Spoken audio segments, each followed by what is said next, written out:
අයිබෝවන් ආදරණීය දුවේ පුතේ ඔබ මේ සම්බන්ධ වෙන්නේ උසස් පෙළ 2023 ව්‍යාපාර අධ්‍යයනය විෂයට අදාළව පළවන පාඩම ව්‍යාපාර පදනම හා ව්‍යාපාර පරිසරය ව්‍යාපාර පදනම හා එහි පරිසරය කියන පාඩමේ පළවෙනි නිබන්ධනයේ පළවෙනි කොටස මේ පාඩමේ නිබන්ධන තුනක් ඔබට හම්බ වෙනවා. මේ හම්බ වෙන පාඩමේ පළවෙනි නිබන්ධනය පළවන නිබන්ධනයේ පළවෙනි වීඩියෝ පළවෙනි වීඩියෝවත් එක්ක දැන් ඔබට මේකේ වැදගත් දේ තමයි මේක කුරුණෑගල දරුවෝ පන්ති කාමරයේදී මේකේ පළවෙනි වීඩියෝව සහ දෙවෙනි වීඩියෝ දක්වා කරලා තියෙනවා. ඒතර ඔයගොල්ලන්ට මේ වීඩියෝ දෙක නැවත සම්පූර්ණ කරගන්න නෑ. ඔයගොල්ලෝ නිබන්ධනය දැනටත් ලැබිලා ඔයගොල්ලෝ සම්පූර්ණ නමුත් නුවර ළමයි සහ කෑගල් ළමයි සහ කුරුණෑගල අලුතෙන් සම්බන්ධ වුණු දරුවෝන්ට මේ කොටස් සාකච්ඡා කරලා නැහැ. ඒක නිසා ඕගොල්ලන් ලැබුණු නිබන්ධනය තුල මේවා ලියාගෙන සම්පූර්ණ කරගන්න. දැන් මම දීලා තියෙන ඔබට මේ නිබන්ධනය පන්ති ගාස්තුවකින් තොරව තමයි නිබන්ධනය දීලා තියෙන්නේ. ඒ දුන්නේ පුතා ඕගොල්ලන්ට ව්‍යාපාර අධ්‍යයනය කියන විෂය මොකක්ද කියන එක දැනගන්න. ඔබ දන්නවා ව්‍යාපාර අධ්‍යයනය අපි උගන්වනකොට වාණිජ්‍ය විෂය ධාරාවෙන් උසස් පෙළ හදාරන දරුවන්ට තියෙන වැදගත්ම විෂයන් තුනයි ආර්ථික විද්‍යාව, ගිණුම්කරණය සහ ව්‍යාපාර අධ්‍යයනය. අපි දන්නවා මතක තියාගන්න ඕනේ BS Econ accounts මේ විෂයන් තුන තමයි ළමයි කොමර්ස් කරන අපදරුවන්ට දෙන ප්‍රධාන විෂයන් තුන. මේ විෂයන් තුනෙනුත් ලේසිම විෂය තමයි BS. හැබැයි ඔබ හරියට නොකළොත් අමාරුම විෂයක් BS වෙනවා. ඒ සමග තියාගන්න BS කියලා කියන බොහොම ප්‍රායෝගික විෂයක් ලියන්න තියෙන්නේ. මේක ගණිතමය කොටස් තියෙන බොහොම පුංචි ගණිතමය කොටස් ටිකක් තියෙන පාඩම් එකයි තියෙන්නේ. අනිත් ටික ඔක්කොම අපිට තියෙන ගණන් පාඩම් කරලා ලියන්න ප්‍රායෝගික දේවල් ඔයා ගෙදරදී බස් එකේදී ඔයා යන එන තැන්වලදී මාකට් එකේදී බැංකුවේදී ඔයා දකින පරිසරය තුළ ව්‍යාපාර ක්‍රියාවලියත් එක්ක ගැටෙන විදිය තමයි මේකේ කතා කරන්නේ. ඒක නිසා ඔබට මේවා අලුත් දේවල් නෙවෙයි. මේවා සාමාන්‍ය පරණ ඔයා අතීතයේ ඉපදිච්ච දවසේ ඉඳලා ඔයා ගත කරපු ජීවිත කාලය තුළ මේ දක්වා ඔයා හරියට ඉගෙන ගන්න දැනගත්ත කාලේ ඉඳලා ඔයා ගෙදර බස් එකේ යනකොට ඉතුරු සල්ලි දෙන්න දැනගත්ත කාලේ ඉඳලා ඔයා ඊට පස්සේ මොනවාද කඩේකට ගිහිල්ලා භාණ්ඩයක් ඉල්ලන්න ගත්ත කාලේ ඉඳලා බස් එකට ගිහිල්ලා සල්ලි දීලා ඉතුරු සල්ලි ගත්ත කාලේ ඉඳලා ඒ කාලේ ඉඳලා ඔබ මේ ව්‍යාපාර ක්‍රියාවලියත් එක්ක බැඳිලා තියෙනවා. ඒක නිසා මතක තියාගන්න ඔබේ ජීවිතයත් එක්ක බොහොම බැඳිච්ච දෙයක් තමයි මේ ව්‍යාපාර කියලා කියන්නේ. ඒ නිසා මේ ව්‍යාපාර ගැන අලුතින් ආයෙ ඉගෙන ගන්න දෙයක් නෑ ඇත්තටම ඔයාලා. ඔයාලට ඇත්තටම සමහර විෂයන් අලුත් ඒවල් වගේ වුණාට මේ විෂය අලුත් එකක් නෙවෙයි. ඔයාගේ ජීවිතයත් එක්ක බැඳිච්ච විෂයක්. ඒක නිසා ළමයි මේක බොහොම සරලව ඉගෙන ගන්න පුළුවන්. ඒක නිසා ඔබ පන්ති කාමරේ නැවත හමු වෙනකම් ඔන්ලයින් ක්‍රමයට වීඩියෝ වලින් තමයි ඔබට සම්බන්ධ වෙන්නේ. ඒතකොට මේ වීඩියෝත් එක්ක ඔබට සම්බන්ධ වෙලා මේ වැඩ ටික හරියට කරගන්න පුළුවන්. රයිට්. අපි යනවා පළවෙනි කොටසට පාඩමට. මේක කුරුණෑගල දරුවෝ මේ කොටස කරලා තියෙන්නේ. ඒ දරුවෝ නැවත ඒක ලියන්න යන්න කරන්න අවශ්‍ය නැහැ. ඔබ හොඳට අහගෙන ඉන්න නැවත වතාවක් ඔබට පාඩම හොඳට අහුම්කම් දෙන්න අහගෙන ඉන්න පුළුවන් වෙයි. පන්ති කාමරේ ඉගෙන ගත්තා වගේ. තමයි ව්‍යාපාර සංකල්පය ගැන කතා කරාම ව්‍යාපාර ගැන කතා කරනකොට අපි දන්නවා මේ ව්‍යාපාරයක් කියන්නේ ලාභ අරමුණකින් කටයුතු කරන පුද්ගලයෝ කණ්ඩායමක එකතුවක්. ඒක නිසා ව්‍යාපාර අපි කියනවා ලාභ ලැබීමේ හෝ නොලැබීමේ අරමුණු ව්‍යාපාර තුළ දැකිය හැකිය. ව්‍යාපාරවල ලාභ ලැබීමේ කටයුත්තක් යයි කිසි විටකත් පැවසිය නොහැක. ලාභ ලැබෙන ව්‍යාපාර වල ලාභ ලැබීමේ පරමාර්ථක නොමැති ව්‍යාපාරද පවතී. හැබැයි මතක තියාගන්න ව්‍යාපාරයක් කරන්නේ හැමතිස්සෙම මිනිස්සු මොකටද? ලාභයක් බලාපොරොත්තු වෙන නිසා ලාභ ලැබීමේ අරමුණින් තමයි ගොඩක් ව්‍යාපාර ක්‍රියාත්මක වෙන්නේ. ව්‍යාපාර සම්බන්ධයෙන් පොදුවේ සාකච්ඡා කිරීමේදී වඩාත් වැදගත් වන්නේ ලාභ නොව පුද්ගල අවශ්‍යතාව වුණා තෘප්තිමත් වීමයි කියලා කියනවා. ව්‍යාපාරන වචනේ අර්ථය කාර්යබහුලත්වයක පැවතීම යන්න යම් කාර්යයක යෙදීම ව්‍යාපාරන වචනේ අර්ථ දක්වයි. කාර්යක වද්දයන් ව්යාපාර අධ්‍යයනය තුලින් පැහැදිලි කරගත හැකියි කියලා කියනවා. ව්‍යාපාර මිලදී ගැනීමේ විකිණීමේ ක්‍රියාවලියක් නැත්නම් එනම් ගැනුම් කරුවන් පාරිභෝගිකයා නිෂ්පාදිත සංකලනයක් පමණක් නොවේ කියලා කියනවා. ව්‍යාපාර පුල් පදනමක් තියෙනවලු අවශ්‍යතාව වුණා උත්මත් කිරීම ආරම්භ වන අවස්ථාවේ සිට එය අවසාන වන අවස්ථාවත් එක්ක සියලුම කාර්යයන් ව්‍යාපාර කියලා කියනවා. හරි. ව්‍යාපාර හඳුන්වන්න පුළුවන් අපේ සරලම නිර්වචනයක් තියෙනවා. ව්‍යාපාරයෙන් කතා කරන සරලම නිර්වචනය තමයි ව්‍යාපාර අධ්‍යයනය, ව්‍යාපාර හඳුනාගෙන ව්‍යාපාර අධ්‍යයනය කිරීම. කියන කොටසට අදාළව ව්‍යාපාර කියන වචනය අපිට කතා කරලා සරලම නිර්වචනය තමයි පුද්ගල අවශ්‍යතාව වුණා තෘප්තිමත් කරන ඕනෑම කටයුත්තක්. ළම මිනිසුන්ගේ අවශ්‍යතාව වුමනා ඉටු වෙනවා මොකක් හරි කටයුත්තකින් ඒ කටයුත්ත ව්‍යාපාරයක්. මොකද මිනිසුන්ගේ අවශ්‍යතාව වුමනා තෘප්තිමත් කරන්න බෑ නිකම් ව්‍යාපාර ක්‍රියාවලියෙන් තොරව. ඒ නිසා ව්‍යාපාර ක්‍රියාවලිය හා සම්බන්ධ වුණු කටයුතු තමයි වෙන්නේ. ඒ නිසා අපි නිර්වචනය කරනවා මිනිස් අවශ්‍යතාව වුණා තෘප්තිමත් කිරීම සඳහා දා ගන්න ඕනෑම ආකාරයේ ආර්ථික කටයුත්තක් ව්‍යාපාර ලෙස හැඳින්වෙනවා කියලා අපි නිර්වචනය ලියමු. ලියන්න මිනිස් අවශ්‍යතාව වුමනා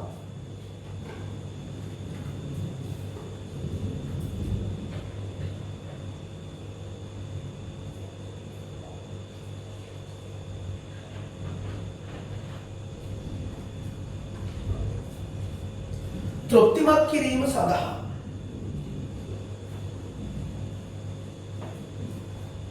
මිනිස් අවශ්‍යතාව වුණා තෘප්තිමත් කිරීම සඳහා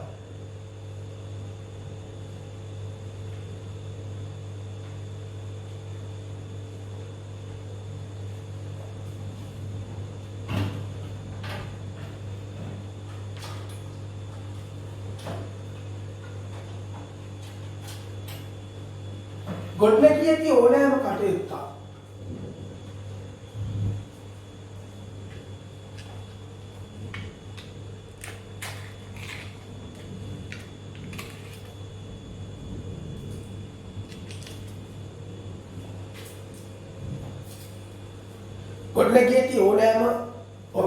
ගොඩනැගී ඇති ඕනෑම ආර්ථික කටයුත්තක්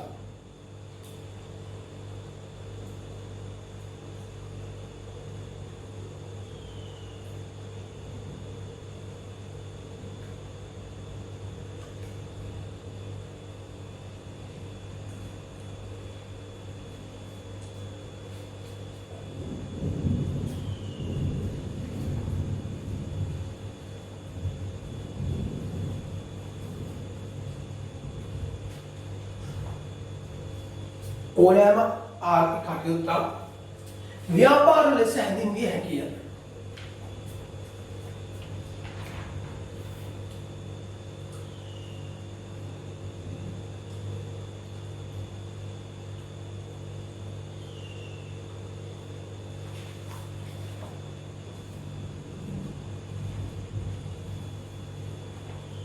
ඊළඟ ස්කීනවල රුට් එක බලන්න. ව්‍යාපාරයන්ද මිලදී ගැනීමේ හා විකිණීමේ කටයුත්තක් ලෙසද දැක්විය හැකිය. ලාභ ලැබීමේ අරමුණින් පවත්වාගෙන ආර්ථික කටයුත්තක් ලෙසද ව්‍යාපාර හැඳින්වීමට හැක. ඒ වඩා සුදුසු වන්නේ වාණිජ ව්‍යාපාර සඳහාය කියලා කියනවා. හරි. ව්‍යාපාර හා බැඳුණු සංකල්පයක් ලෙස අවදානම හා ලාභය කියන සංකල්ප. ළමයි අවදානමක් කියන්නේ මොකක්ද? අවදානමක් කියලා කියන්නේ යම්කිසි කටයුත්තක් අපේක්ෂා කළ ආකාරයට ඉටු නොවීම කියන එක. එහෙනම් යම්කිසි කටයුත්තක් අපේක්ෂා කළ ආකාරයට ඉටු වෙන්නේ නැත්නම් ඒ තුල පවතිනවා අවදානමක්. ව්‍යාපාර කටයුතු සිදු කිරීමේදී ඇතිවන ගැටලුකාරී තත්ත්වයක් ඇති වෙන්න පුළුවන්. අපි බලාපොරොත්තු වෙන දේ නෙවෙයි වෙන්නේ. මේක නිසා අපි කියනවා ඒකට ව්‍යාපාර ක්‍රියාවලිය තුළ පවතින ගැටලුකාරී තත්ත්වයන් කියලා මේ අවදානම් කියන එක අපි ලියමු. යම් ව්‍යාපාරික ක්‍රියාවලියක් සම්බන්ධයෙන් මේක නිර්වචන වෙනස් වෙන්න පුළුවන්. දැන් ඔයගොල්ලෝ මේ වෙලාවේ ලියපුවාම ලියපු නිර්වචනේ වෙනස් වෙන්න පුළුවන්. වෙන නිර්වචනයක් කරලා ගැටලුවක් නැහැ. හරි නිර්වචනයේ කියන අර්ථය එකයි නිර්වචනය වෙනස් වුණා.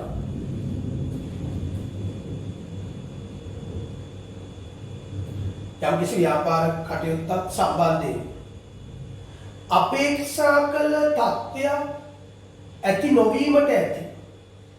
අපේක්ෂා කළ තත්ත්වය නොවීමට ඇති.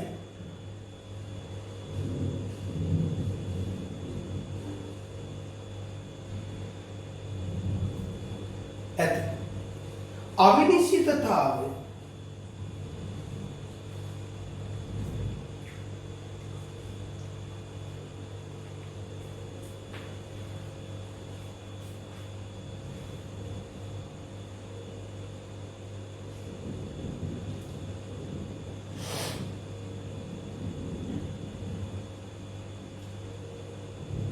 අවදානම ලෙස හැඳින්වේ. අවදානම ලෙස හැඳින්වේ.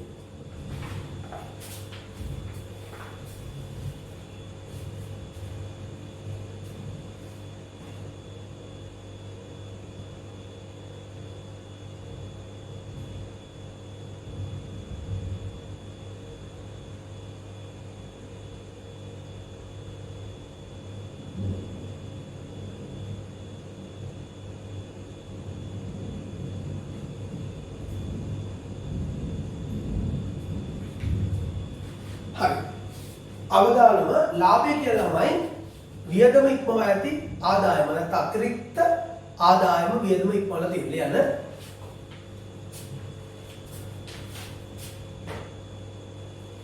වියදම ඉක්මවා ඇති ආදායම හෝ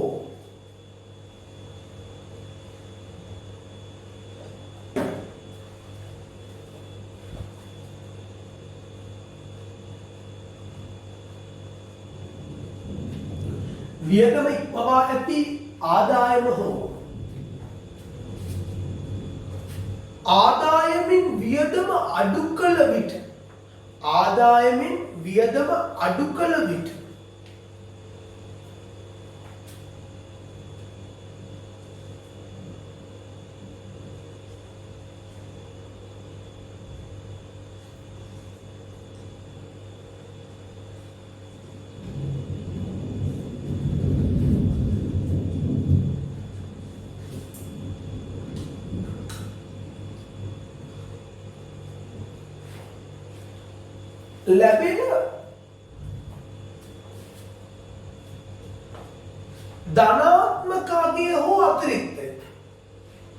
ලැබෙන ධනාත්මකාගේ හෝ අතිරික්තය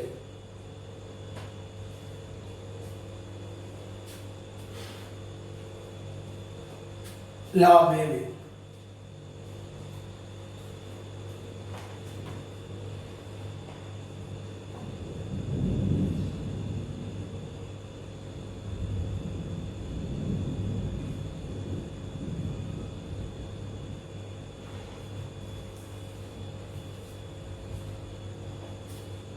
හරි. අවදානමයි ලාභය අතර තියෙන මොන සම්බන්ධයද? තමයි ප්‍රතිලෝම සම්බන්ධය, අනුලෝම සම්බන්ධය. අවදානමයි සහ ලාභය. හරි. අවදානම වැඩි වෙනකොට ළමයි ලාභ වැඩි. අවදානම අඩු වෙනකොට ලාභ අඩු. එහෙනම් මොන සම්බන්ධයද තියෙන්නේ? අනුලෝම සම්බන්ධයක් තියෙනවා. හරි. ලියන්න. අවදානම සහ ලාභය අතර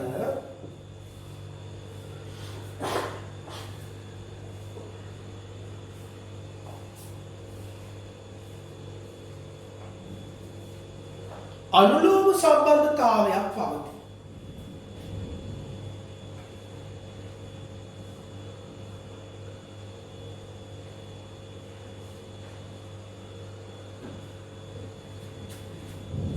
අවදානම වැඩි වන විට ලාභ වැඩි වන අතර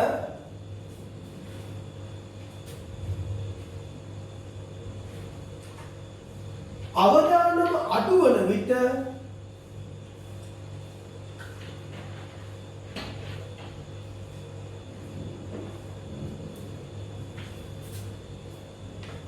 ලාභය අඩුය.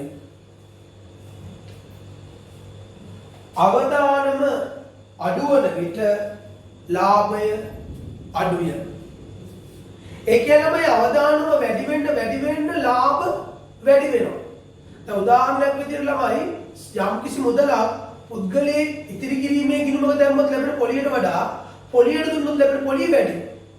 හැබැයි ඉතිරි කිරීමේ ගිණුමක සල්ලි දැම්පත් කරාම පුද්ගලයාට තියෙන අවදානමට වඩා පොලියට දුන්නොත් තියෙන අවදානම වැඩි. අවදානම වැඩි වෙන්න ලැබෙන ලාභය වැඩි. ප්‍රතිලාභ වැඩි. high risk high return. අපි කියනවා ඉහළ ලාභය ඉහළ අවදානම ඉහළ ප්‍රතිලාභය. high risk high return. හරි එතකොට රිස්ක් එක අඩු වෙන්න රිටර්න්ස් උත් අඩු වෙනවා. ඉතින් කිරීමේ ගිණුමක දැම්මම බය වෙන්න දෙයක් නෑ සල්ලි. බැංකුවක දාන්න. ඒක පොලිය ලැබෙනවා අනිවාර්යයෙන්. හැබැයි ලැබෙන්නේ පොඩි පොලයක්. හැබැයි පොලියට දුන්නා කියලා කියන්නේ ඒකෙන් ලැබෙන පොලිය වැඩි. නමුත් ඒකෙන් පොලිය වැඩි වුණාට ළමයි අවදානමත් වැඩි. පොලියත් වැඩි අවදානම සල්ලි නොලැබෙන්න දින ඊට වැඩි. කාට හරි පුළුවන් එයා පොලියට ගත්ත කෙනා අපි හිතමුකෝ ගෙවල් දොරවල් වල ගියා කියලා මැරුණා කියලා. එහෙම නැත්නම් අසනීප වෙලා එක තැන් වුණා කියලා. ඒ පොලිය මුදල් නැවත ලැබෙන්නේ නැති මුදල් ලැබෙන්නේ නැති පොලිය ලැබෙන්නේ නැති. හැබැයි බැංකුවක් එහෙම කරන්නේ බැංකුව සල්ලි දැම්මොත් ඒක අනිවාර්ය සේෆ්ටි. ඒතකොට ඒ රිස්ක් එක අපි අරගෙන තමයි සල්ලි දාන්නේ. දාපු ගමන් ඒ රිස්ක් එකේ රිටර්න් එක අප් වෙනවා. ඒ රිස්ක් එකේ ප්‍රමාණය නිසා අපි කියනවා අවදානම සහ ලාභය අතර තියෙන්නේ ධන සම්බන්ධතාවය අනුලෝම සම්බන්ධතාවයක් කියලා. right? හරි. අපි යනවා මේ අවශ්‍යතා කතාව අපි අතන මෙතන කතා කරන්නේ මේ අවශ්‍යතාව වුණා තෘප්තිමත් කරන ඕනෑම කටයුත්තක් ව්‍යාපාරයක් කියලා. එතකොට අපි කතා කරන්න හදනවා අවශ්‍යතාවය මොනවද කියලා. දැන් අලුතෙන්ම බිස්නස් ස්ටඩීස් කරන්න එන දරුවෝ මතක තියාගන්න ඕන ව්‍යාපාර අධ්‍යයනයේ මිනිස්සුන්ගේ මොනවා ඉටු කරන්නද ව්‍යාපාර දිවලා තියෙන්නේ අවශ්‍යතාව වුණා ඉටු කරන්න. ඒතර මිනිස්සුන්ගේ අවශ්‍යතාව වුණා කියන සංකල්පය මත තමයි ව්‍යාපාරවල සියලු දේ තියෙන්නේ. ව්‍යාපාරවල සියලුම පරාසය නියෝජනය කරන්නේ මිනිස්සුන්ගේ අවශ්‍යතාව වුණා. අවශ්‍යතාවයක් වුණාවක් රහිත නිෂ්පාදිතයක් වෙළඳපොළ තුල ව්‍යාපාරිකව බිහි කරන්නේ නැහැ. වැඩක් නැහැ. අවශ්‍යතාවයක් ඇති කරන්න පුළුවන් දෙයක් බිහි කරනවා මිසක් නැති දෙයක් බිහි කළ වැඩක් නැහැ. පුද්ගලයෝ ඉල්ලන්නේ නැති, පුද්ගලයන් ඉල්ලුමක් නැති, පුද්ගලයෝ කැමැත්තක් නැති, පුද්ගලයෝ ආශාවක් නැති දෙයක් දීලා වැඩක් නැහැ. ඒ නිසා ළම මතක තියාගන්න. මිනිස්සුන්ගේ අවශ්‍යතා ප්‍රමුඛ වෙනවා සෑම විටම ව්‍යාපාරික ක්‍රියාවලිය තුළ. ඒ නිසා අපි යනවා අවශ්‍යතා කියන මොනවද කියලා කතා කරනවා. අවශ්‍යතා යනු මොනවද? මොනවද අවශ්‍යතාවයක් කියන්නේ? මතක තියාගන්න. අවශ්‍යතාවය යනු පුද්ගලයන්ට සාමාන්‍ය ජීවන තත්ත්වයක් පවත්වා ගැනීම සඳහා මොන ජීවන තත්ත්වයක්ද? සාමාන්‍ය ජීවන තත්ත්වයක් පවත්වා ගැනීම සඳහා සපුරාගත යුතු දෑ අවශ්‍යතාවය. සාමාන්‍ය ජීවන තත්ත්වයක් අනිත් මිනිස්සු වගේ ජීවන තත්ත්වයක් පවත්වාගෙන යන්න මිනිස්සු තුල තිබිය යුතු දේවල් ටික තමයි අපි මොනවා කියන්නේ අවශ්‍යතා කියලා කියන්නේ. ලියන්න පටන් ගමු. ලියන්න. සාමාන්‍ය ජීවන තත්ත්වයක් පවත්වා ගැනීම සඳහා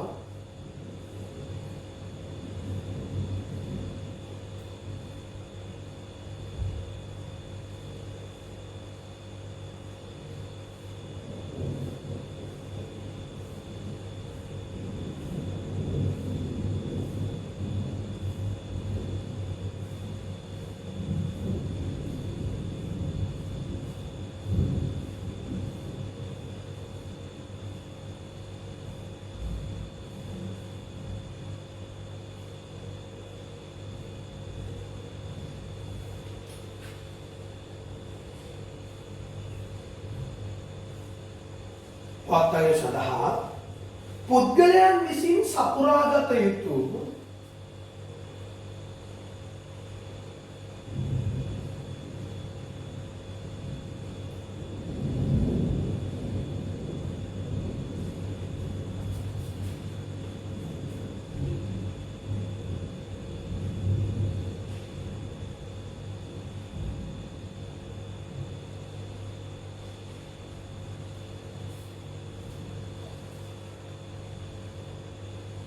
පුද්ගලයන් විසින් සපුරාගත යුතු කායික හා මානසික තත්ත්වයන් කායික හා මානසික තත්ත්වයන්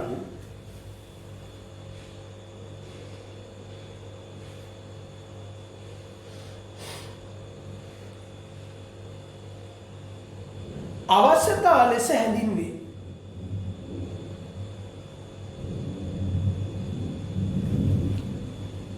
පොඩි වැහිබර කාලගුණික තත්ත්වයක් තියෙන ළමයි ඔයගලට වීඩියෝ එකේදී නිකන් ඩොං ඩොං ඩොං ගාලා ශබ්ද ඇහෙන්න පුළුවන්. ගණන් ගන්න එපා. එළියේ වැසිබර තත්ත්වයක් තියෙනකොට ගිගුරුම් ඇහෙන්න තියෙනවා. ඒවා තමයි ඔය ඇහෙන ශබ්ද. ඒවා ගැන හිතන්න එපා. වෙලාවේදී මොන වැස්සද අවුවද පින්නද බලන්න බෑ. මේ වෙලාවේ ඔබේ අනාගතය අපේ අතේ තියෙන්නේ. අපි ඔබ වෙනුවෙන් මේක හරියට කරේ නැත්නම් ඔයාගේ අධ්‍යාපන ක්‍රමෙන් අන්නත්තර වෙනවා. ඒ ලෙවල් හරියට කරගන්න බැරි වෙනවා.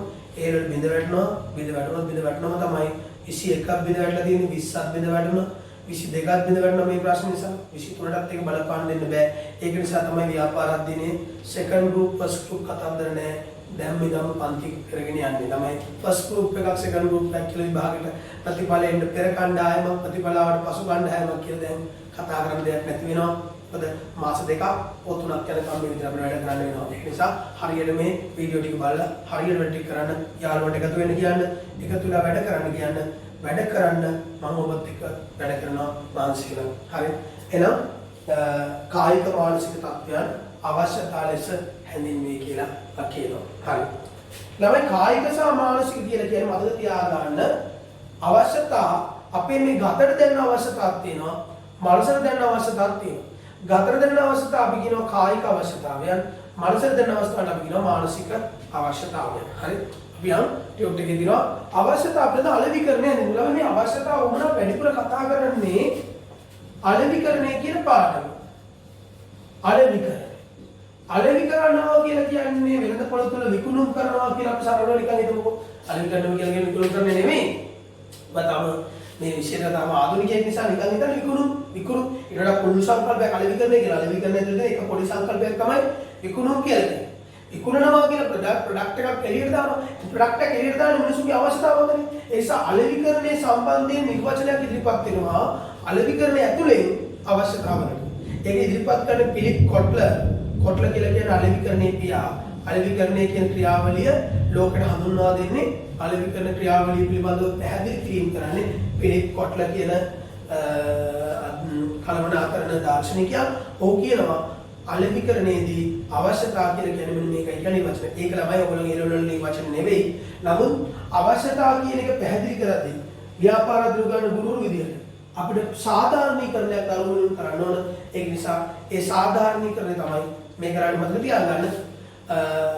අවශ්‍යතාව කියනකොට අපි කියනවා අවශ්‍යතාව යනු අලෙවිකරණයේදී මූලික තෘප්තියක් අහිමි වීම නිසා ඇතිවන මානසික පෙළීමේ ස්වභාවය කියලා ඉකෝන් මේ බිස්නස් ස්ටඩීස් වල 13 ශ්‍රේණියේදී අලෙවිකරණේ පාඩමේදී ඔයාලට ලියන්න වෙන්නේ ඒකම තමයි. ලියන්න මූලික තෘප්තිය අහිමි වීම නිසා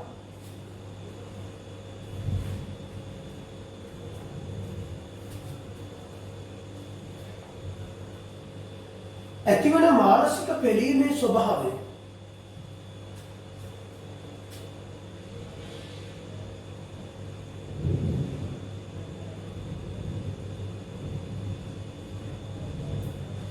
ඇතිවන මානසික පෙළීමේ ස්වභාවය.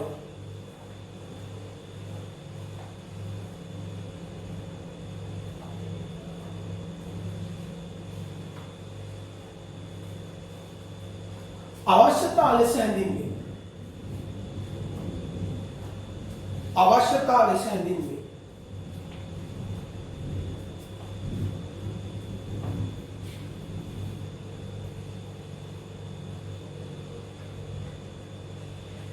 කියන්නේ කවුද අලෙවිකරණේ පියා පිලිප් කොට්ලර් කියන්නේ. හරි. දැන් බලමු අවශ්‍යතාවල ලක්ෂණ. දැන් අපි අවශ්‍යතාවල ලක්ෂණ කතා කරන්න හදනවා. බලමු මොනවද අවශ්‍යතාවල කියන ලක්ෂණ කියන්නේ. දැන් ළමයි අවශ්‍යතාව ඇති වෙන්නේ මිනිස්සුන්ට ළමයි මුලින්මනේ අවශ්‍යතාව මත තමයි මිනිස්සුන්ට අනිකුත් සම්බන්ධතාවයන් ගොඩනැගෙන්නේ. ඒ අවශ්‍යතාව අපි හැමතිස්සෙම කියන අවශ්‍යතාවල ප්‍රධාන ලක්ෂණයක් තමයි අවශ්‍යතාව ප්‍රාථමික. ප්‍රාථමිකයි මුලින් නැති වෙන්නේ. ඒක අපි පළවෙනි අවශ්‍යතාවල ලක්ෂණය කියනවා අපි. අවශ්‍යතාවල පළවෙනි ලක්ෂණය අපි කියනවා අවශ්‍යතා ප්‍රාථමික වීම කියලා. ප්‍රාථමික වීම මූලික වීම. ලියන්න. එක අවශ්‍යතා ප්‍රාථමික වීම.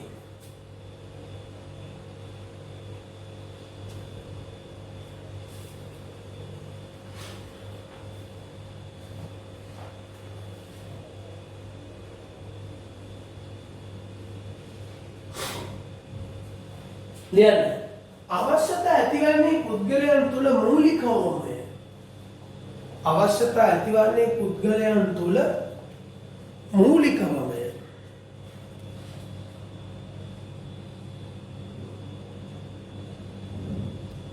එම නිසා අවශ්‍යතා ප්‍රාථමික වේ. එම නිසා අවශ්‍යතා ප්‍රාථමික වේ.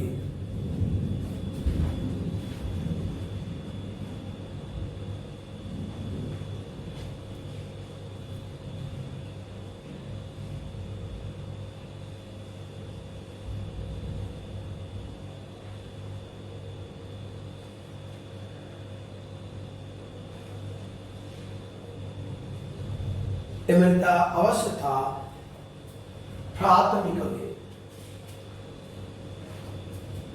දෙවැනි එක තමයි අවශ්‍යතා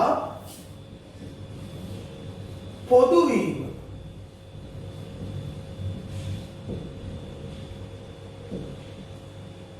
අවශ්‍යතා පොදුයි.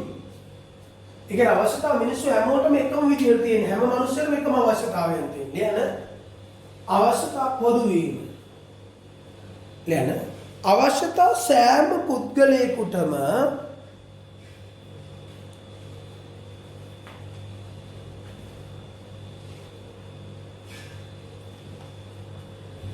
එක හා සමාන වේ.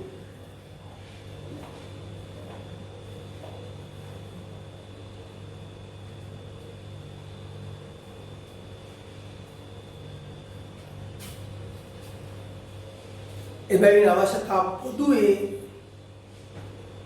එබැවින් අවශ්‍යතා පොදුවේ.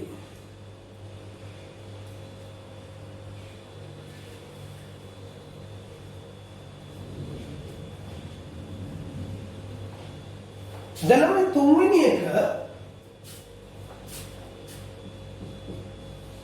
අවශ්‍යතා සීමිත වීම. අවශ්‍යතා සීමිතයි. ලියන අවශ්‍යතා සීමිත වේ.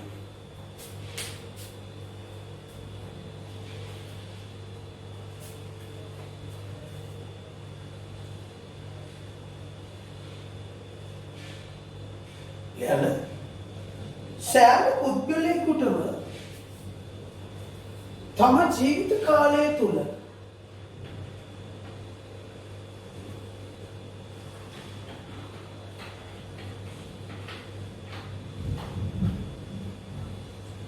තම ජීවිත කාලය තුල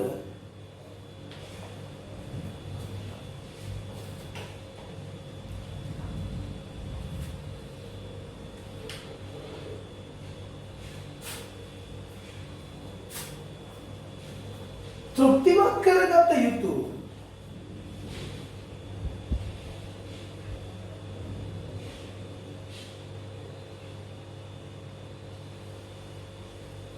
අවශ්‍යතාවයන් නැති 14කි.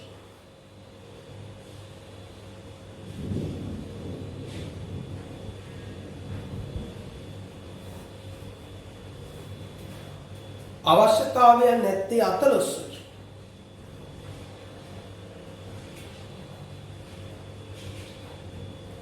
එනම් අවශ්‍යතා සීමිතය.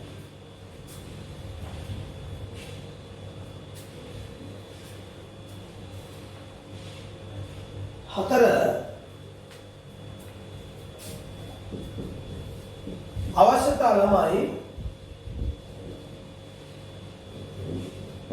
අත්‍යවශ්‍ය මිනිසුන් ජීවත් වෙන අනිවාර්යෙන් තියෙන්න ඕනේ යන අත්‍යවශ්‍ය වීම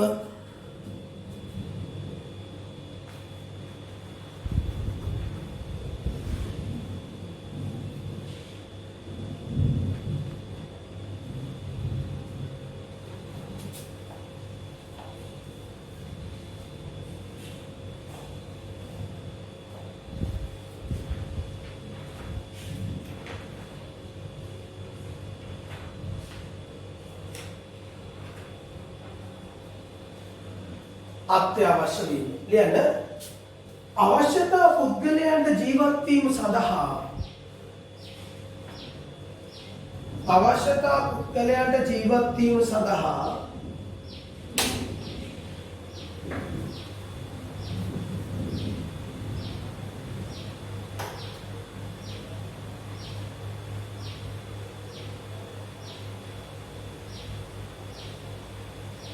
අනිවාර්යයෙන්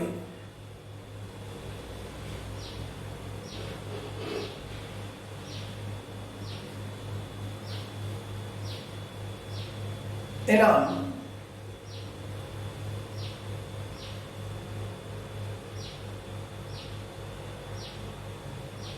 අත්‍යවශ්‍ය වේ.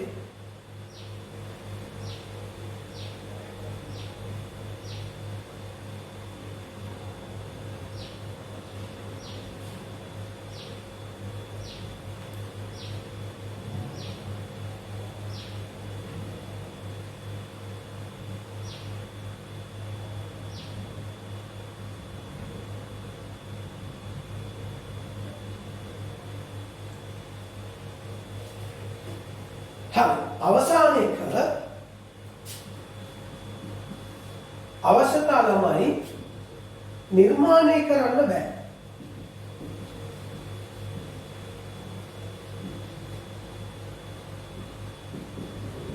ඒ කියන්නේ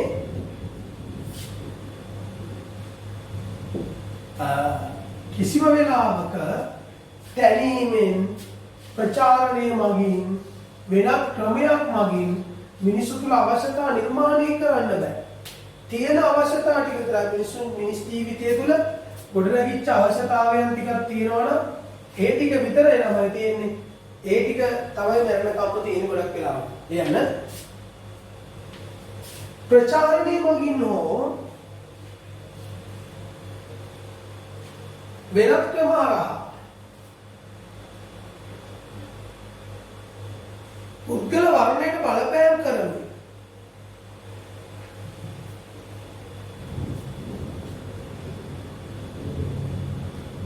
අවශ්‍යතා නිර්මාණය කළ නොහැකිය.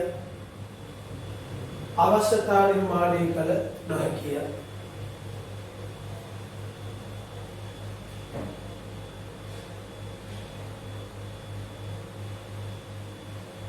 හරි. දැන් අපි බලමු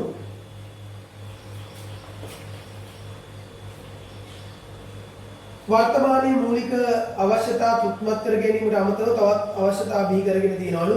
ඒවා පුද්ගලයන්ට ජීවත් වීමට අනිවාර්ය නොවන අතර ඒවා නිවැරදිව තෘප්තිමත් කර ගැනීම තුළින් පුද්ගල ජීවිතයේ ගුණාත්මක වර්ධනයක් ඇති කරගත හැකි බව පැහැදිලිලු. මොනවද ඒ අවශ්‍යතා? එක ලියන්න. කායික අවශ්‍යතා නැත්නම් අපි කියන භෞතික අවශ්‍යතා කියලා.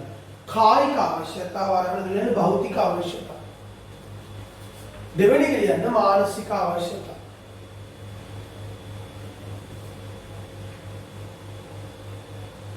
හරි. ළම මිනිසුන්ට අවශ්‍යතා තෘප්තිමත් කර ගැනීම සඳහා මේ බාහිර භෞතික අවස්ථාවල උපයෝගීතාවය දැනෙන්නේ ඒවා තෘප්තිමත් කර තරමට ආහාරයේ අවශ්‍යතාවය තුළ ආහාර ගැනීම පුද්ගලයන් කුසට දැනෙන්නේ. මානසික අවශ්‍යතාවල අවශ්‍යතාවය දෙන්නේ පුද්ගලයන් මනසට ආදරය, රැකවරණය, ආත්මාභිමානයන අවශ්‍යතාවලින් තෘප්තිය මූලිකව හටගන්නේ මිනිසුන්ගේ හදවත සිත තුළ. ඔයාට ආදරයක් දැනෙනකොට අම්මා තාත්තා ආදරය කරනවා, ගුරුවරු ආදරය කරනවා.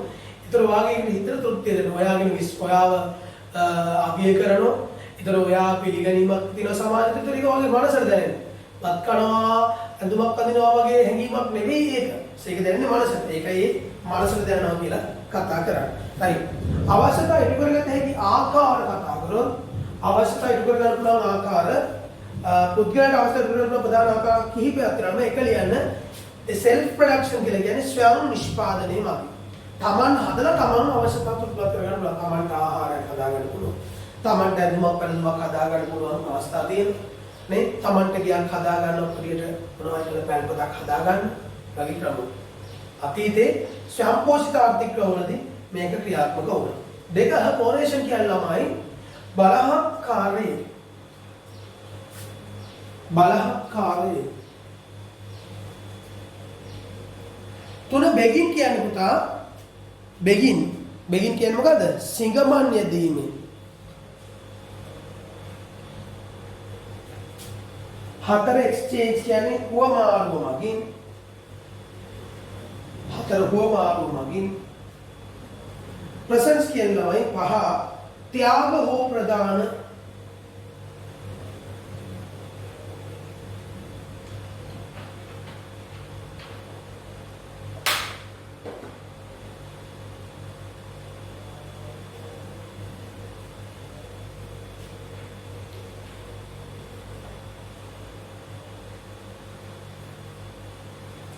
හරි 6 වෙනි එකක් නෑ ඒක උගන්වන්න ළමයි ඒබ්‍රහම් මැස්ලෝ කියලා කෙනෙක් කියනවා මේකත් out of syllabus මේක කලින් තිබුණා syllabus එකේ දාලා නමුත් මේක දැන් syllabus එකේ නෑ නමුත් ඔයාට අවශ්‍යතාව ගැන කතා කරනකොට මම පුතා මතක තියාගන්න ඔබ දැනුමින් සම්නත පුද්ගලයෝ වෙන්න ඕනේනේ ඔබ අනිත් අයට වඩා දැනුමක් තියන අය වෙන්න ඕනේ මම ඉගෙන ගන්න මම දන්නවා හැමතිස්සෙම මගේ දරුවෝ මාත් එක්ක වැඩ කරද්දී මම ඔබට අනිත් අයට වඩා දැනුමක් ලබා දෙන්න උත්සාහ කරනවා.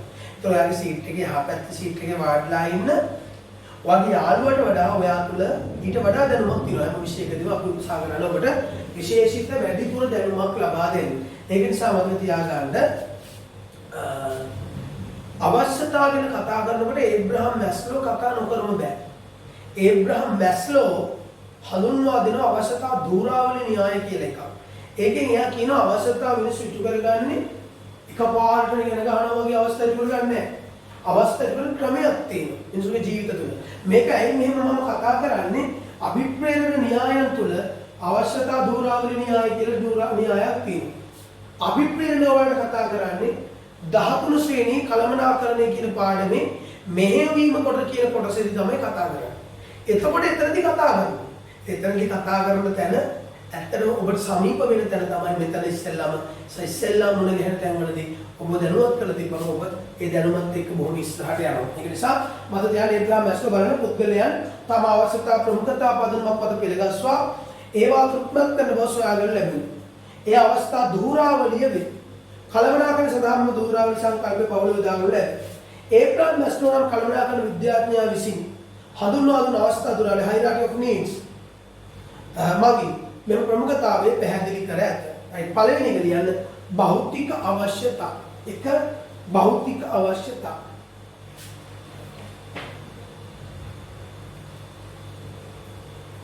දෙක ආරක්ෂණ අවශ්‍යතා.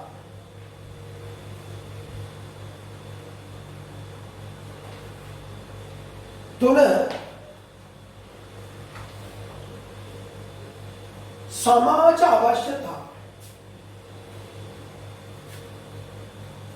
තුන සමාජ අවශ්‍යතා. හතර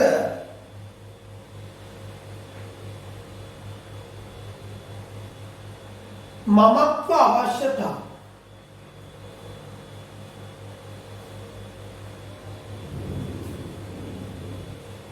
පහ ආත්ම පරිපූර්ණ අවශ්‍යතා.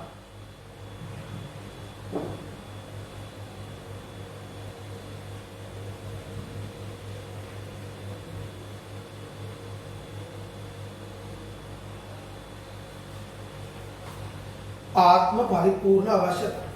බලන්න එහා පැත්තේ ඒබ්‍රහම් මැස්ලෝ ඉන්නවා.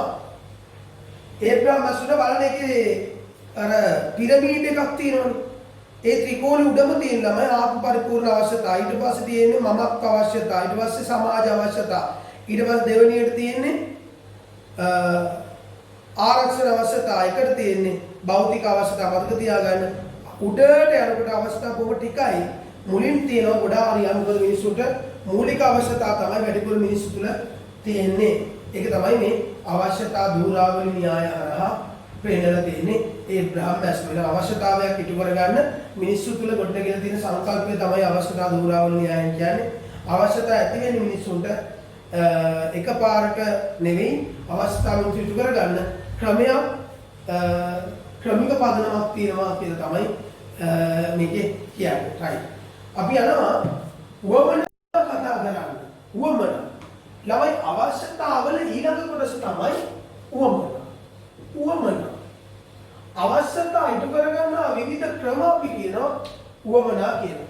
අවශ්‍යතා ඉටු කරගන්න විවිධ ක්‍රම, ස්වරූප, ඉටු කරගන්න භාවිතා කරන විවිධ ආකාර අපි කියනවා ආවමනා කියලා. අවශ්‍යතාව ඉටු කරගන්නේ කොහොමද කියන දෙයට උත්තරේ තමයි වමනා හරහා ලැබෙන්නේ. නම් අවශ්‍යතාව උත්මත් කරගන්න විවිධ ක්‍රම, ස්වરૂප, විධි, ආකාර වමනා ලෙස හැඳින්වීම අපි ලියමු. අවශ්‍යතාව තෘප්තිමත් කිරීම සඳහා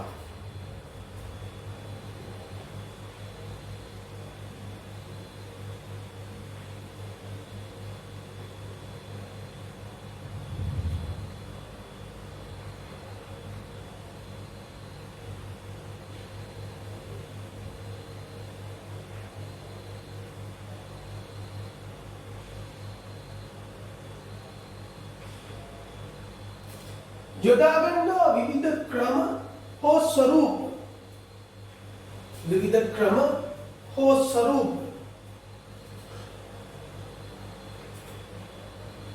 වමනා ලෙස හැඳින්වේ.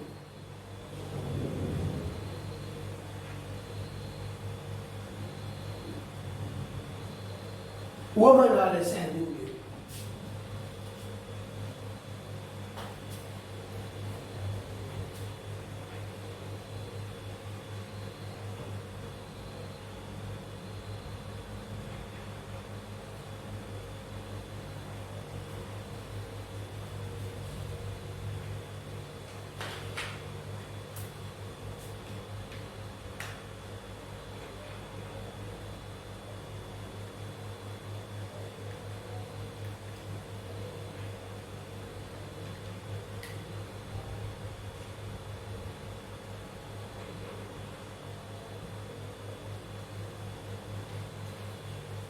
වමනා ලෙස හැඳින්වේ. විවිධ ක්‍රම ස්වરૂප වමනා ලෙස හැඳින්වේ. right. බලන්න මිනිස් අවශ්‍යතා සපුරා ගැනීමට කැමැත්තක් දක්වන විවිධ ආකාර ලෙසද වමනා හැඳින්විය හැකියි කියලා කියනවා. right. වමනා පිළිබඳ අලෙවිකරණයේ හඳ පිළිප් කොට්ල මහත්මයා අවශ්‍යතාව ගැන විතරක් කියන නිකන් හිටියේ නෑ. එයා වමනා ගැනත් එක කියලා තියෙනවා. මෙන්න මෙහෙම ලියන්න. වමනා යනු යම් අවශ්‍යතාවයක් මත ගොඩනගාගෙන ඇති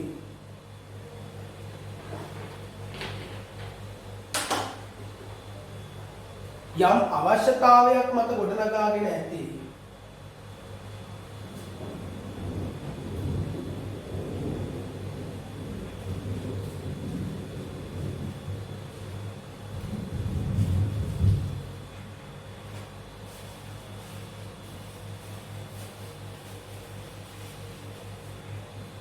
විවිධ ආකාරයේ තෘප්ති මට්ටම්, විවිධ ආකාරයේ තෘප්ති මට්ටම්,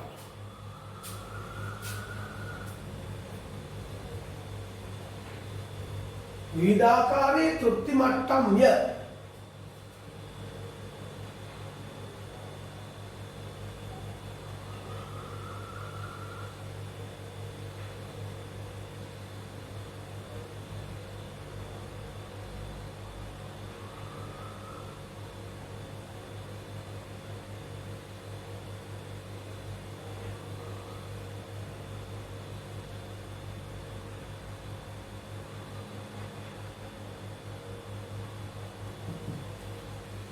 තෘප්ති මට්ටම්ය. හරි. දැන් අපි බලමු අවශ්‍යතාවලට වමනා. දැන් ආහාර කියන අවශ්‍යතාවයට අපිට වමනා පෙන්වන්න පුළුවන් මොනවද? බත්, පාන්, පිට්ටු ආදී වශයෙන්. දැන් අපිට ඇඳුම් වලට පෙන්වන්න පුළුවන් කලිසම්, සරම්, සාරි වගේ දේ. නිවාස වලට මොනවද කියන්නේ? නිවාස වලට බලන්න පැල්පත්, පස්සේ අපිට පෙන්නන්න පුළුවන් තට්ටු නිවාස, ඊට පස්සේ මාලිගා, මන්දිර, හරි ඔනේ අපේ මේ තමයි වමනා අවශ්‍යතාවලට තියෙනවා. ටක් ගාලා කියන්නේ ආහාර වලටයි ඇඳුම් වලටයි නිවාස වලටයි උවමනා ටික.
හරි. දැන් අපි යනවා උවමනාවල ලක්ෂණ ටික කතා කරන්න. රයිට්. බලමු. උවමනාවල ලක්ෂණ.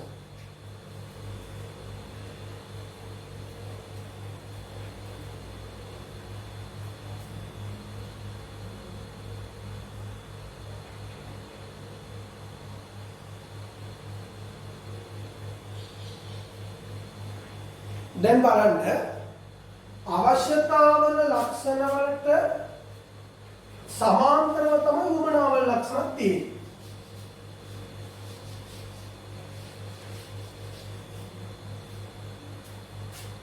බලමු.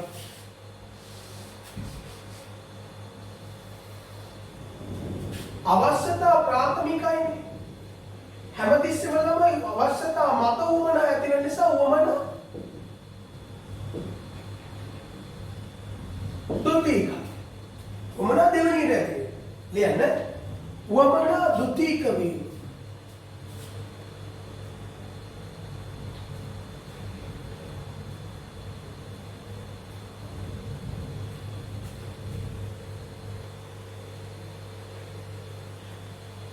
දුතික වීම ලියන්න. අවශ්‍යතා මත උවමනා ඇතිවන බැවින් අවශ්‍යතා මත උවමනා ඇතිවන බැවින්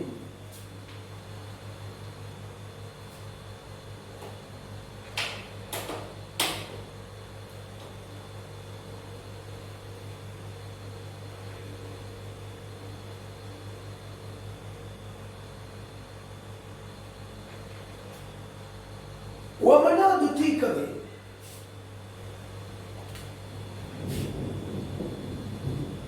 ළමයි උවමනා අවශ්‍යතා පොදුයි උවමනා විවිධ වීම.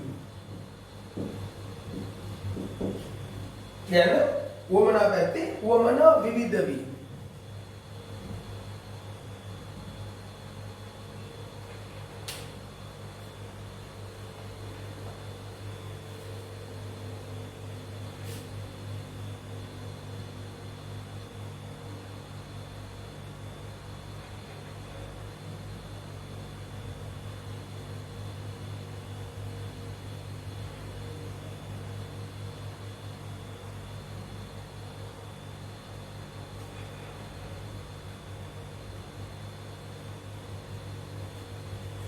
ලියන්න. උවමනා පුද්ගලයාගෙන් පුද්ගලයාට වෙනස් වේ. උවමනා පුද්ගලයාගෙන් පුද්ගලයාට වෙනස් වේ.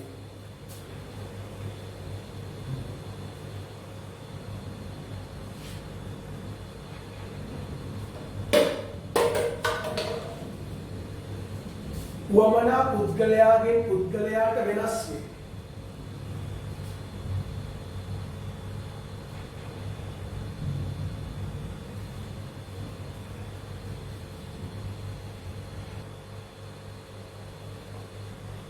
හරි.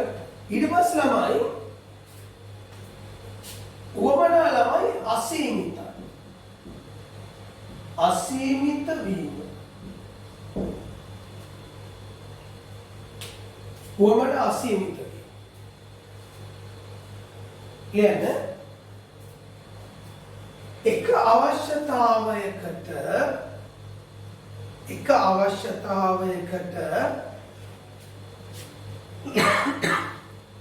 උවමනාවන් කිහිපයක් පැවතිය හැකිය.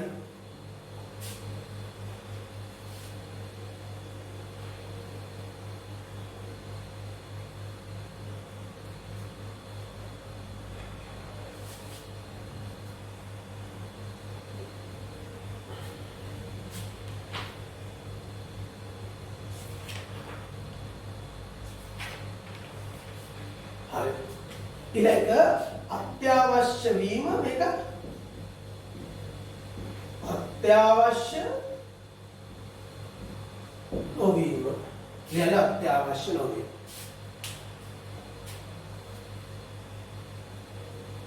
ඊළඟ උවමනා පුද්ගලයන්ට ජීවත් වීමට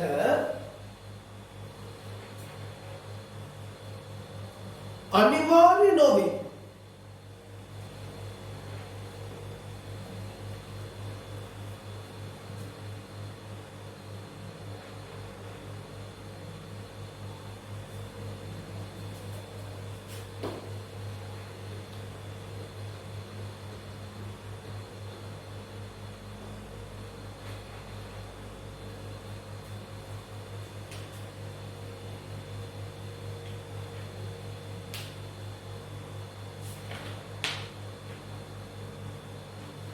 අවසානයේ දැන් මේ ආහාර කියන දෙක අනිවාර්යෙන් ජීවත් වෙන්න. හැබැයි බත් කියන එක නැතුව ජීවත් වෙන්න පුළුවන් මිනිස්සුන්ට බත් නැතුව පාම් පිටින් ගියා මොනවාද කාජේද? බත් කියන උවමනාව ජීවත් වෙන්න අනිවාර්ය නැහැ. ඒකයි මේකේ කියන්නේ. අත්‍යවශ්‍ය නැහැ. නිර්මාණය කළ හැකි වීම.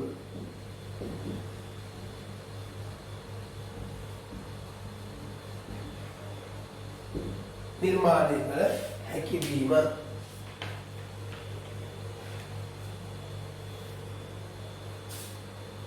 ලියන්න නිර්මාණය කළ හැකි වීම කියන ලියන්න ප්‍රචාරණය මගින් හෝ නිපදවීම මගින් හෝ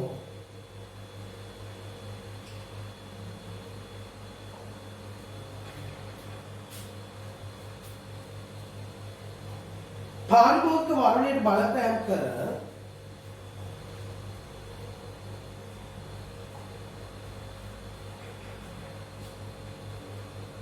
උවමනා නිර්මාණය කළ හැකිය. උවමනා නිර්මාණය කළ හැකිය.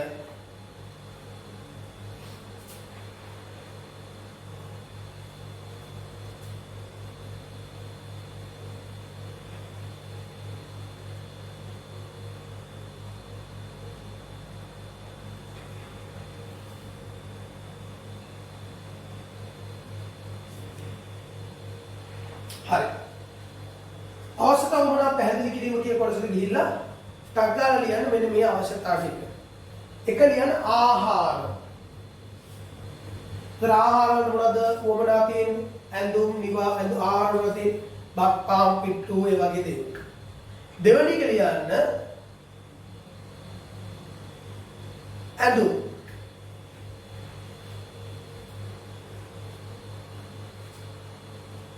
තුන්වෙනි එක ලියන්න නිවාස.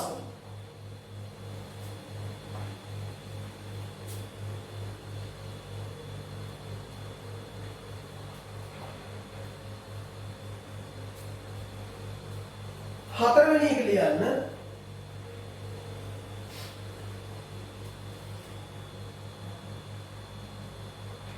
නිවාස වලට වඩා තල්තු නිවාස, තල්පත්, මගල් ගුහා, ගස් බෙන, මන්දිර ඕන එකක් ගන්න පුළුවන්. 4 ආරක්ෂාව. මොනවාද ආරක්ෂාවල තියෙන්නේ? ආරක්ෂක භට්ටයක්. නැත්නම් ආරක්ෂක නිලධාරී. CCTV camera. තව CCTV කැමරා. තව ආරක්ෂක සුරකයන්.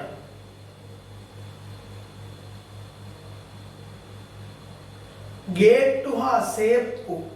සෙරෙප්පු නෙමෙයි. ගේට්ටු හා සේප්පු. සෙරෙප්පුත් ගන්න පුළුවන්. සෙරෙප්පු දානකොට අපි කකුල් වල ආරක්ෂාවට කකුල් වල ගාලා යනකොට කෝටු වෙනකොට යකඩ යනකොට නේ. ඒක ඒවා ගන්න පුළුවන්. ගේට්ටු හා සේප්පු. 4 5 සනීප ආරක්ෂාව. 5 සනීප ආරක්ෂාව.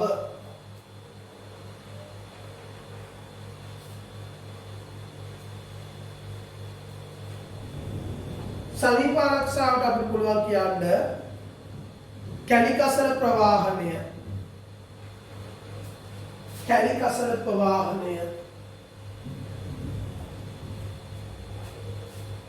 මල අපවහනය. මල අපවහනය.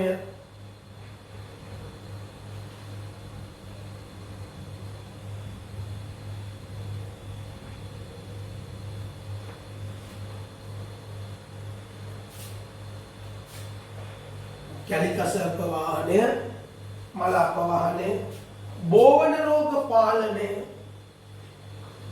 බෝවන රෝග පාලනය.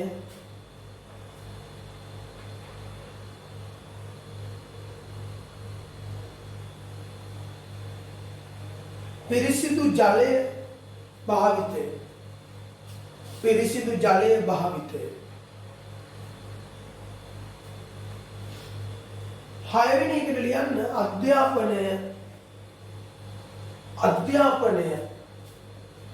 අධ්‍යාපන මොනවද තමයි? පෞද්ගලික පාසල්, රජයේ පාසල්, උපකාරක පන්ති, පෙර පාසල්, විශ්වවිද්‍යාල ඕන එකක් ගන්න පුළුවන්. රජයේ පාසල්, පෙර පාසල්, පෞද්ගලික විශ්වවිද්‍යාල, රජයේ විශ්වවිද්‍යාල, ඊපස්සේ මොනවාද රජයේ පාසල් ඕන. ඊළඟට ලියන්න සෞඛ්‍ය 7. සෞඛ්‍ය.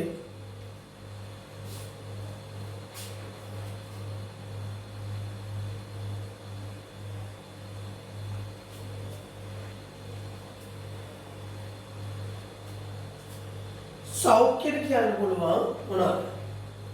පෞද්ගලික රෝහල්, රජයේ රෝහල්, ඩිස්පෙන්සරි නැත්නම් බෙහෙත් ශාලා, ආයුර්වේද ඒ වගේ එකක් ගන්න පුළුවන්.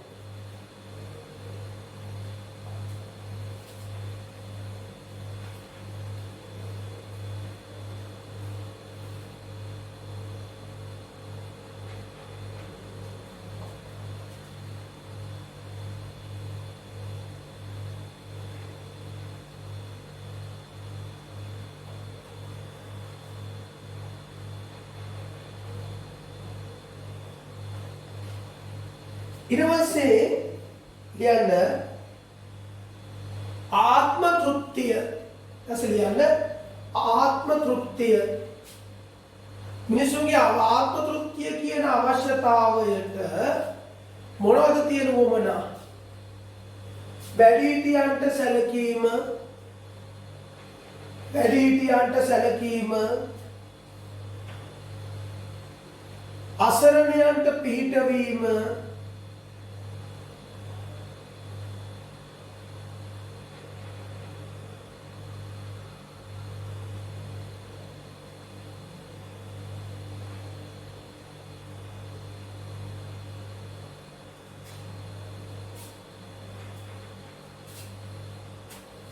අසරණයන්ට පිහිටවීම,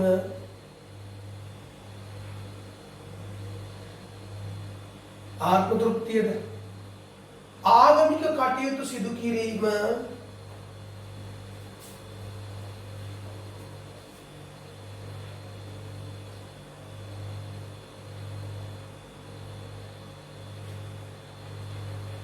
ආගමික කටයුතු සිදු කිරීම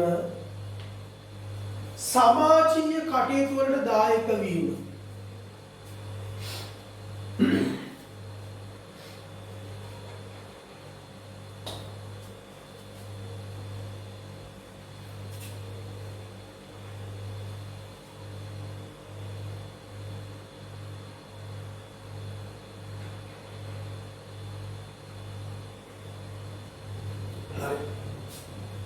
ඊළඟ ආදරය ඊළඟ අවශ්‍යතාවය ආදරය දැනෙන්න තමයි ආත්ම තෘප්තිය ආදරය දැනෙන්නේ කොහෙටද මනසට දැනෙන්නේ ඒවා තමයි මේ කතා කරන්නේ හරි මානසික අවශ්‍යතාව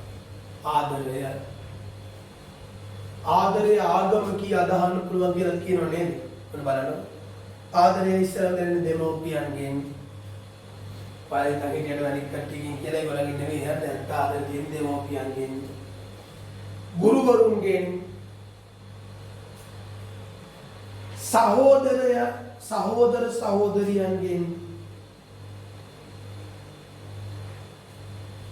ඥාතීන්ගෙන් ඥාතීන් නම් ආදරේ නම් එපා නේද නම ඥාතීන් නම් ඥාතීන් නෑයෝ කියලා කියන කාලම කන්න නේද අපිව කන්නාපු නිසා තමයි නෑයෝ කියලා කියන්නේ ඥාතීන් නැතුව ආදරේ නැතුව ඥාතීන්ගේ ආදරතෝ දිනනවා හොඳයි මොකද අපේ දියුණුවට කවදාකවත් ඥාතීන් උදව් කරන්නේ නැහැ හැමෝම ඉරිසියාකම් කරන ජරාම ජාතිය තමයි ඥාති. ඒ ඥාතීන් කියන ජාතිය නැතුව ආදරය දැනුවත් කරලා ආදරෙදි දෙමෝපියන්ගේ සහෝදරයන්ගේ ගුරුවරුන්ගේ අසල්වාසීන් අසල්වාසීන් ටික තමයි ඉතින් මනාගෙන කියවනේ. හරි. ස්වාම පුරුෂයා භාර්යාව ගන්න පුළුවන්. ඒවත් ගන්න පුළුවන්. හරි. ඊට පස්සේ අන්තිම එක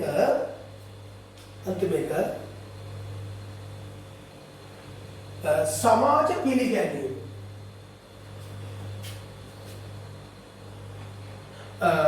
ආත්ම තෘප්තිය සමාජ පිළිගැනීම අපි කලින් කතා කරන්නේ ආත්ම තෘප්තිය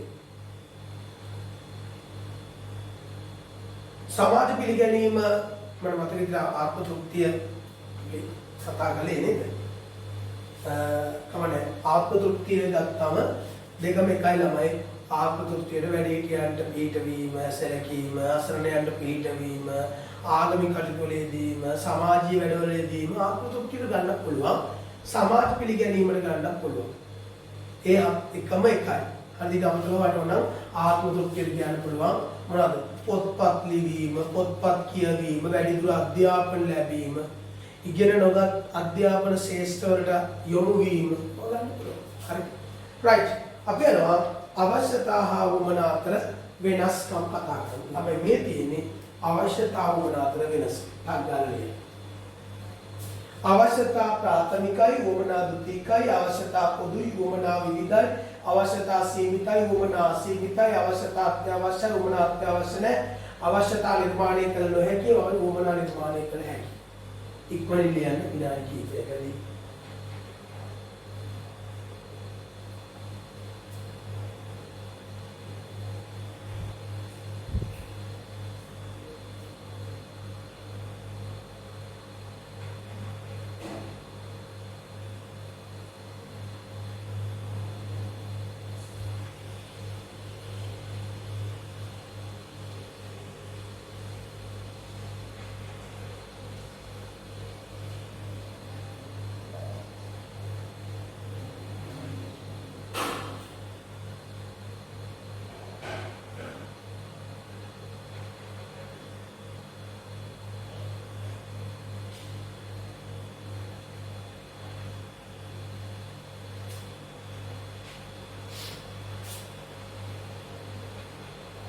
හරිද? right. ළමයි සැමට පොදු අවශ්‍යතාවයන් තුනයි. එක ආහාර, දෙක ඇඳුම්, තුන නිවාස. මේ තුන හැම මිනිස්සයකම මේ ලෝකේ තියෙන උන අධ්‍යාපනයේ සනීප ආරක්ෂාව, සෞඛ්‍ය තිබුණත් නැතත් අනිවාර්යෙන්ම මේ තුල තියෙනවා ලියන්න ආහාර එකට ලියන්න දෙක ඇඳුම්